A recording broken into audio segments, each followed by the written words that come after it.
C'est la semaine de la frite en Belgique. Ce n'est pas une blague. Les Belges veulent que la frite entre au patrimoine culturel immatériel de l'UNESCO. On retrouve en direct de Bruxelles Alain Berenbaum. Bonjour, vous êtes avocat, écrivain. Vous avez reçu le Rossel, le Goncourt belge pour votre dernier roman. Nous vous avions reçu ici même dans le 64 minutes. Merci d'être avec nous.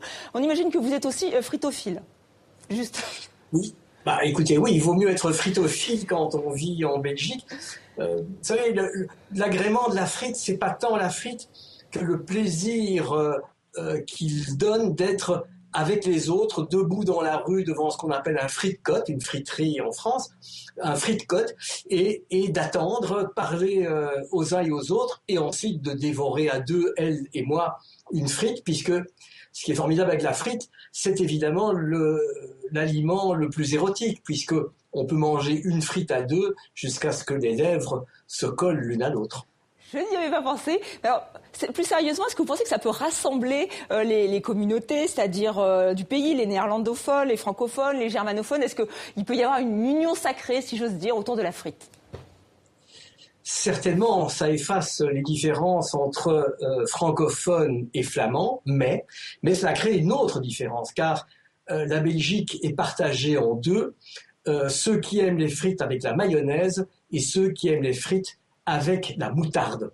Et donc, ce ne sont plus des différences linguistiques ou communautaires, mais ce sont des différences alimentaires essentielles, encore plus graves que les divisions entre le Nord et le Sud. Mais c'est important cette initiative. Est-ce que vous comprenez qu'on ait envie d'inscrire donc la frite à ce patrimoine immatériel de l'UNESCO? Est-ce que ça fait vraiment partie de la culture belge? Comment vous analysez cette initiative?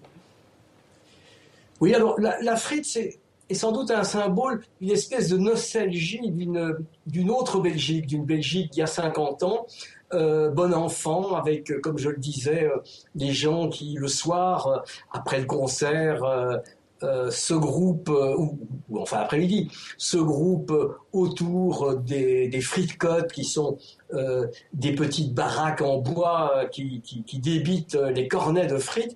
Et il y a là une image de Belgique ancienne, mais extrêmement chaleureuse, qui sans doute joue dans cette idée d'inscrire la frite au patrimoine de l'humanité.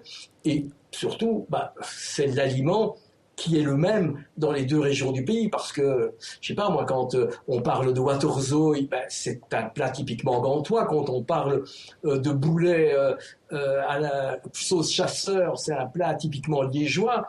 Donc la frite, c'est le seul aliment qui, a priori, est commun aux deux régions du pays. Et qu'est-ce qu'être belge aujourd'hui au XXIe siècle? Ça, c'est une question piège, évidemment, mais écoutez, s'il faut faire une nouvelle comparaison alimentaire, je dirais que être belge, c'est un peu comme la gueuse grenadine. La gueuse grenadine, c'est une bière nationale. Alors, c'est une bière impossible, c'est-à-dire qu'on boit de la gueuse, qui est bien sûr une bière extrêmement amère, et on y ajoute de la grenadine, qui est un sirop hyper sucré. Donc, a priori, les deux ingrédients ne devraient pas fonctionner, et pourtant, il n'y a rien de meilleur qu'une gueuse grenadine. Merci Alain Berenbaum, je vous crois sur parole et vous nous ouvrez l'appétit. Merci vraiment d'avoir accepté de discuter de la frite qui va donc peut-être entrer au patrimoine culturel immatériel de l'UNESCO. Et je vous rappelle que la semaine Merci. Et que la semaine de la frite commence aujourd'hui en Belgique avec distribution gratuite de cornets de frites.